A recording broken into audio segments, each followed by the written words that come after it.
Saya katakan pada ibu saya, bahkan Allah akan turunkan saat di dunia. Ayah saya meninggal saat saya masuk pesantren. Dan baiknya saya rasakan luar biasa. Beliau mengajar di musalla kecil dulu, sekarang jadi masjid. Itu saya selalu dibawa. Beliau mengajar, saya tidur. Sekarang gantian, saya mengajar, beliau tidur. Dan kadang dipangku, gendong sampai pulang. Saya pernah sengaja pura-pura tidur untuk ingin tahu apa yang dikerjakan ayah saya di jalan. Jaga betul supaya nggak bangun. Begitu saya disimpan di kasur dan bangun, diajak bercanda. Saya mau masuk pesantren, beliau nggak sempat ngantar. Saya bertemu, beliau menangis, peluk saya, minta maaf, nggak bisa ngantar ke pesantren. Saya belum mengerti apapun saat itu. Saya bertekad, insya Allah saya belajar dengan sungguh-sungguh. Sepekan 2 pekan saya dapat panggilan pulang. Saya tanya pada kakak saya yang ikut, sekarang ada di sini, di mana ayah? Beliau nggak jawab.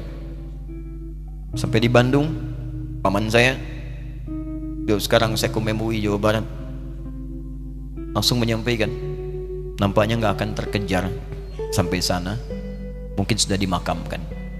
Saya ngerti, paham saat itu bahwa beliau telah wafat. Maka saya pulang. Maghrib saya sampai, saya dapati ibu di ruangan tengah. Saya datangi, saya menahan tangis, tidak menangis sedikit pun untuk membahagiakan ibu saya. Saya datang, saya peluk, saya temani tidurnya. Itu pertemuan saya dengan ayah saya terakhir di mimpi. Saya bermimpi melihat sudah pakai kemeja, tersenyum, mendadahi saya. Sudah. Besoknya saya cari ke kamar, ternyata Allahu Akbar, apa yang selama ini saya pelajari di pesantren, kitabnya sudah ada di kamar semua, sudah disiapkan. Saya menangis saat itu. Saya bawa mushaf. Jadi bapak saya, ayah saya, itu bajunya pun saat wafat dibagikan kepada sahabat-sahabatnya. Bajunya, kitab-kitab ininya dibagikan. Ibu saya menunjukkan kemudian ada jam yang nanti nak pakai. Saya bilang simpanlah. Saya bawa mushaf. Dengan mushaf itu saya duduk di ruangan tengah, saya menghadap ke kiblat dan saya mohon kepada Allah, ya Allah, saya tak punya kemampuan lagi membahagiakan ayah saya saat hidup di dunia, tapi mohon jadikan setiap huruf dalam Al-Quran ini, ya Allah, pahalanya mengalir untuk ayah saya. Begitu saya bacakan saat itu, tak bisa saya berhenti, dan tiba-tiba langsung masuk ayatnya, artinya, posisinya, nomornya, gak pernah berhenti, masuk. Saya bertekad ingin berbuat baik. Puncaknya saya sekolah, ibu, ya Allah, saya ingin berbakti pada ibunda saya. Anda tahu apa yang terjadi? Demi Allah saya katakan, ketika Anda bersabar, ibu saya, bu, pak, itu krisis 97 Pak. Waktu krisis saya masuk pesantren, saya diberikan sempurna bekal seperti anak-anak lain. Rupanya ibu saya sudah tanya kepada santi-santi, orang tuanya, berapa bekal Anda kasihkan? Dikasih yang paling tinggi itu dikasihkan pada kami tiap bulan. Saya terima. Satu kali libur saya pulang dari jauh, ibu saya tersenyum melihat sedang jemur pakaian lihat saya. Begitu saya tiba, kaget saya. Kok pakaian ibu saya, pakaiannya nggak cocok dipakai gitu. Ini bukan pakaian ibu saya, kayak kain pel lah kalau sekarang. Saya masuk ke rumah, saya kejar, saya buka pakaiannya, lemarinya, saya nggak temukan sedikit pun. Saya kejar kakak saya, dia sudah siapkan makan. Kak perempuan kami yang kedua, mana pakaian ibu saya? Perhatikan jawabannya. Dia menangis saat itu. Dia bilang, mama itu telah menjual semua perhiasan dan pakaiannya untuk pendidikan kamu. Jual. Untuk kita katanya.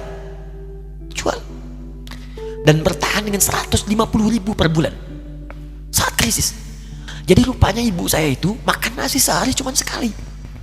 Beliau mengajar. Di berangkat sekolah itu cuma makan pisang, minum kopi, makan nasinya malam. Saya bilang, ya Allah, saya akan ganti baju ibu saya dengan kain ihram dan saya gandeng tangannya di Masjidil Haram. Itu apa yang terjadi? Begitu saya kuliah di Libya, alhamdulillah, saya berangkat, saya mulai mengajar, saya serius belajar. Saat itu kemudian Allah mulai berikan jalan. Saya ingin sungguh-sungguh. Malam saya bangun, saya sholat, saya belajar, saya menghafal Quran, saya belajar riwayat Quran. Sampai puncaknya tiba. Saya ditugaskan pemerintah Indonesia saat itu untuk jadi petugas haji di Mekah. Saya telepon ibu saya. Saya bilang, Ma, saya insya Allah akan haji 2010.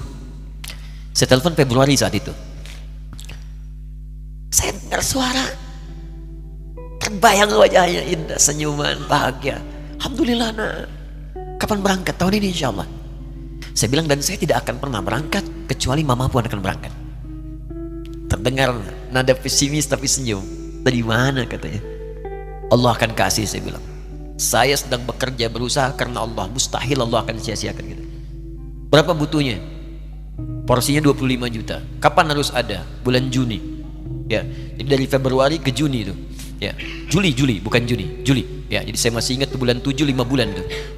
Saya ibu, Pak, nabung saya beli tabungan, saya niatkan untuk ibu saya haji. Bulan Juli masih setor 25 juta. Jadi semua tabungan masukin situ. Ada yang ngajar ngasih, masukin situ. Masukin semua. Tepat sepekan sebelum itu kemudian didaftarkan, saya buka tabungan. Allahu Akbar, karunia Allah luar biasa. Tadi butuh berapa? 25 juta. Begitu dibuka, Masya Allah, 1 juta. Karena beasiswa nggak banyak, 1 juta.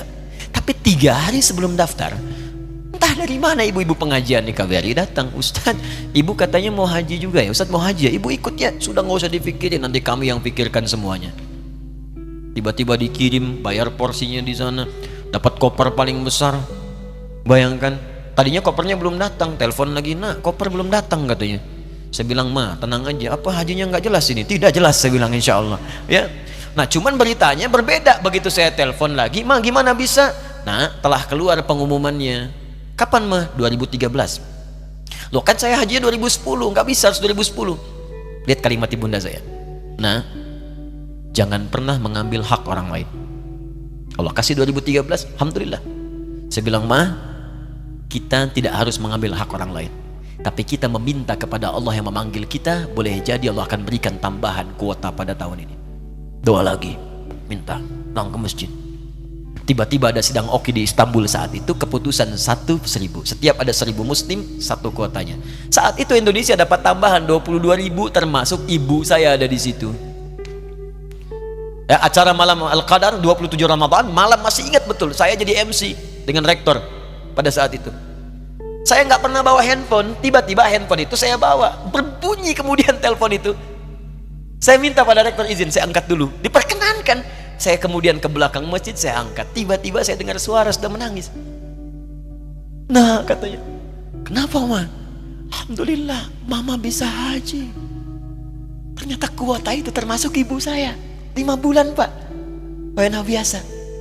Nggak bayar tambahan, nggak ada macam-macam, bisa berangkat. Begitu saya berangkat duluan, saya tungguin betul di apartemennya, di maktabnya sampai datang.